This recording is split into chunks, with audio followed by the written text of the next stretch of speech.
कल्याण डोंबिवली महापालिकेच्या निवडणुका अवघ्या 2 महिन्यांवर येऊन ठेपल्या. त्या पार्श्वभूमीवर आपण जर पाहिलं तर कल्याण डोंबिवलीमधील काँग्रेसमध्ये प्रचंड वेगाने काही घडामोडी घडल्यात. काँग्रेसचे जे जिल्हाध्यक्ष होते सचिन पोटे यांनी आपल्या समर्थकांसह तडकाफडकी राजीनामा दिला.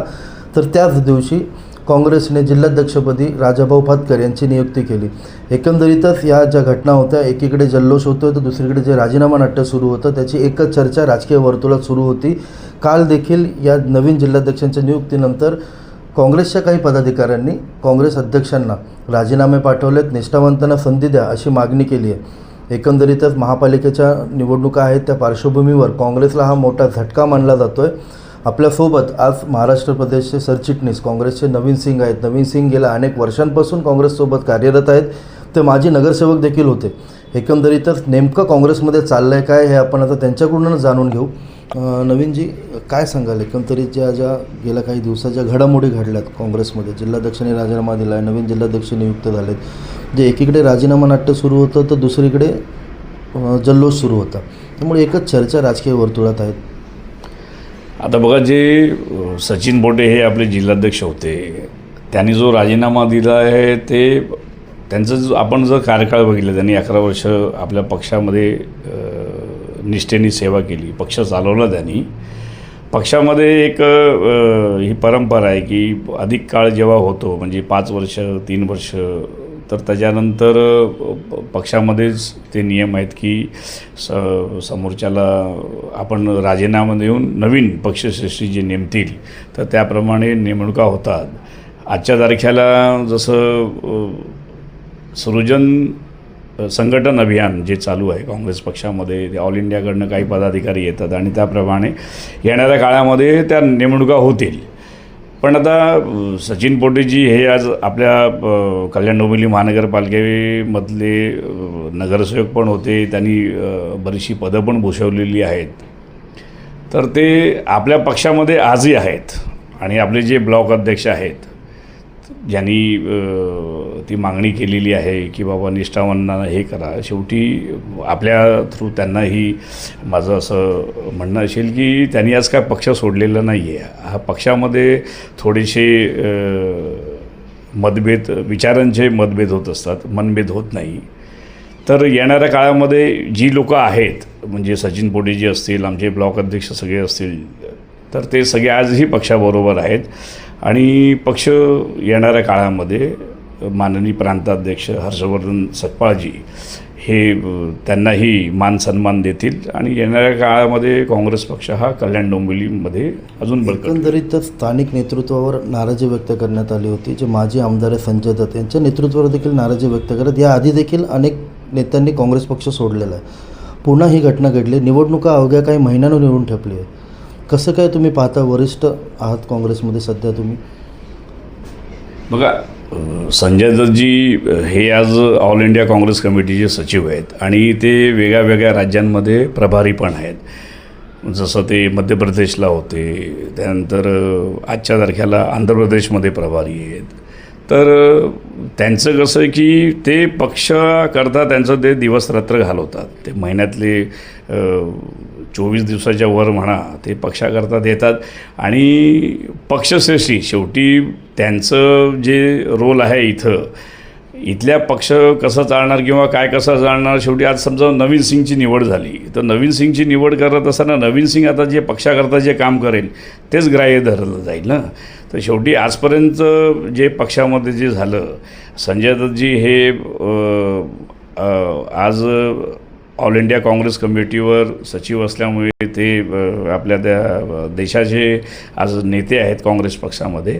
आणि त्यांच्यामुळे असं कुठल्याही प्रकारचं म्हणजे नुकसान होतं आहे किंवा तोटा होतो आहे पक्षाचं असं काय नाही आहे. ते पण संघटनेकरता जीव तोडून. प्रवेशानंतर कार्यकर्त्यांनी असा आरोप केला आहे की भाजपमधून आलेल्यांना तुम्ही जिल्हाध्यक्षपदी नियुक्ती केली, तुम्ही काँग्रेसची भाजपा करताय. नाही, आता बघा, ते आता त्यांचं हा जो विचार आहे तर हा त्यांचा हा पर्सनल विचार आहे. ठीक आहे, तुम्ही निष्ठावंतांना द्यायला पाहिजे, आज मी ही काम करतो आहे, उद्या मलाही विचारलं पाहिजे, ह्या सगळ्या भावना आहेत.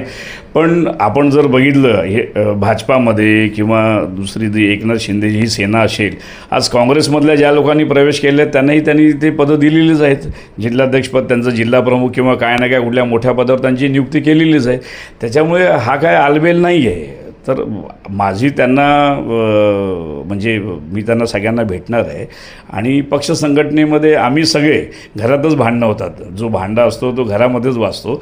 तर आम्ही सगळ्यांना घेऊनच एकत्र चालू आणि काँग्रेस संघटना ही कल्याण डोंबिवलीमध्ये ही कमकुवत नाही आहे.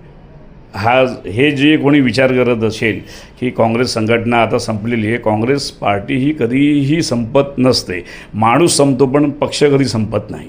तर काँग्रेसची भूमिका काय असणार आहे? कारण जवळपास 2 महिन्यामध्ये 4 ते 5 पदाधिकाऱ्यांचे राजीनामे दिलेत. संतोष केनेने भाजपमध्ये प्रवेश केला, सचिन पोट्टेने देखील राजीनामा दिला, तेही पक्षांतर दुसऱ्या पक्षात जाणार असल्याची चर्चा सध्या राजकीय वर्तुळात आहे. निवडणुका डोळ्यासमोर ठेवून आता पुढची भूमिका काय असणार आहे पदाधिकारी म्हणून? बघा, आज ज्या भाजपा आणि एकनाथ शिंदे सेना यांच्यामध्ये जी मारामारी चालू आहे, म्हणजे महापौर आमचा होईल, ते म्हणतात महापौर आमचा होईल. आणि आज त्यांच्याकडे तर अशी परिस्थिती की त्यांच्या जे कार्यकर्ते जी लोक इतक्या वर्षापासून ती काम करत होते, आज त्यांची गुदमल चालू आहे. येणाऱ्या काळामध्ये तुम्हाला 3 तारखेच्या नंतर दिसेल माझ्याकडे बरेचसे BJP आणि शिंदे गट, राष्ट्रवादी गट, अजित पवार गट, म्हणजे हे जे पक्ष आहेत ह्यांच्या पक्षातले बरेचसे पदाधिकारी हे काँग्रेसमध्ये प्रवेश करतील आणि काँग्रेसच्या झेंड्याखाली ते निवडणूक लढतील. किती जण एकंदरीत संपर्कात आहेत? नाही, ती नावं आज मी डिक्लेअर करणार नाही आहे. तुम्हाला कल्याण डोंबिवली कोणत्या महानगर पक्षाचे लोक संपर्कात आहेत? काँग्रेसचे कोणत्या पक्षाचे लोक संपर्कात आहेत? आमच्याकडे BJPचे लोक संपर्कात आहेत, शिंदे गटातली संपर्कात आहेत, अजित पवार जे गट आहे त्यांचं राष्ट्रवादीचे तेही संपर्कात आहेत. तर ह्या तिन्ही पक्षांचे जे महायुतीचे जे घटक पक्ष आहेत त्या तिन्ही पक्षातले बरेचसे पदाधिकारी त्यांचे काही प्रमाणामध्ये काही माजी नगरसेवक पण आहेत, तेही आमच्या संपर्कात आहेत. येणाऱ्या काळामध्ये 3 तारखेच्या नंतर त्यांचा प्रवेश मी माननीय प्रांताध्यक्षांशी बोलून त्यांचा प्रवेश निश्चित करणार आहे. तर महापालिका निवडणुकीच्या पार्श्वभूमीवर 2 ठाकरे बंधू एकत्र येतात, काय वाटतं तुम्हाला? बघा, तो त्यांचा इंटरनली प्रश्न आहे. इतके दिवस एकमेकांशी त्यांचं काही संवाद नव्हता, पण ठीक आहे. जे ठाकरे बंधू एकत्र येतात त्याचं म्हणजे आमच्याकडनं त्यांचं म्हणजे त्यांना शुभेच्छा आहेत आणि त्यांनी एकत्र लढावं, तो त्यांचा प्रश्न आहे. पण काँग्रेस पक्ष हा एक सर्व धर्म समभाव पक्ष आहे आणि याच्यामध्ये सर्व जाती धर्माची लोक या पक्षामध्ये काम करीत आहेत. काँग्रेस पक्ष हा आपल्या विचाराने चालणारा पक्ष आहे. काँग्रेस पक्षाला आज सांगण्याची गरज नाही की बाबा हा काँग्रेस आहे किंवा काय, तो लोकांच्या मनामध्ये आहे. एक आपण ती म्हण आहे की आम आदमी का हात काँग्रेस का हात आम आदमी के साथ. तर ही जी म्हण आहे तर त्याप्रमाणे काँग्रेस पक्ष आजच्या तारखेला एक मजबूत पक्ष आहे. काय सांगाल, महाविकास आघाडी होईल कल्याण डोंबिवली महापालिका की काँग्रेस स्वबळावर असेल? बघा, महाविकास आघाडी हे आम्ही खालच्या स्तरावर जे इथं जिल्ह्यामध्ये ती वार्ता करू, त्याच्यामध्ये बरेचसे घटक पक्ष पण आहेत. आम्ही त्यांचे प्रस्ताव आमच्याकडे येत आहेत आणि तशी चर्चा पण आमची चालू आहे. जर अशी वेळ आली तर आम्ही महाविकास आघाडी करू. जर काही जमलं नाही तर काँग्रेस पक्ष हे स्वतंत्र कल्याण डोंबिवली महानगरपालिकेमध्ये लढेल, हे मी सांगतो. काय अजेंडा असणार आहे काँग्रेसचा निवडणुकींना सामोरे जाताना?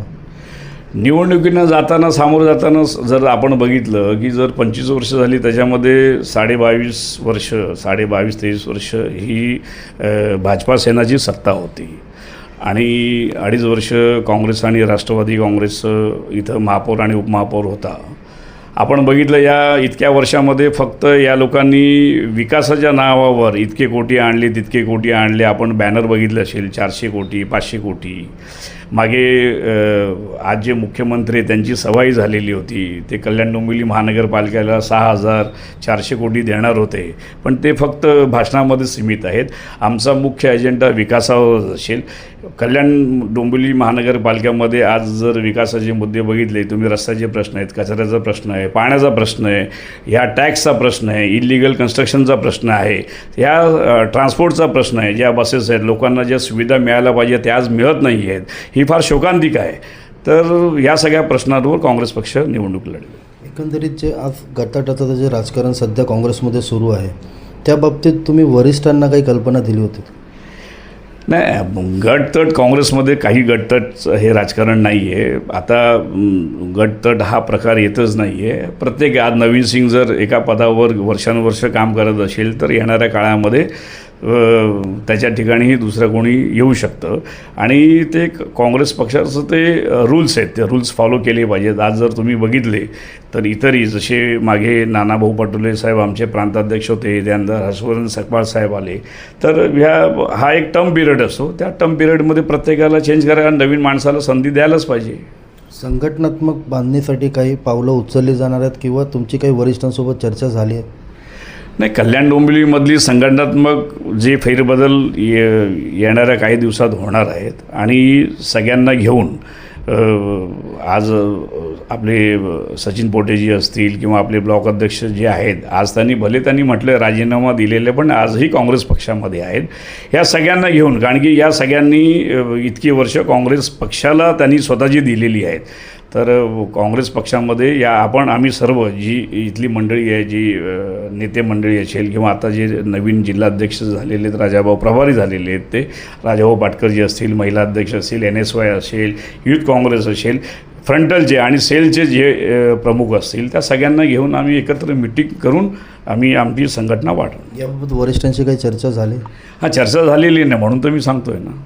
महाविकास आघाडीबाबत वरिष्ठांकडून काही आदेश आलेत? महाविकास आघाडी करायची नाही करायची, स्वबळ लढायच्या बाबत काही चर्चा?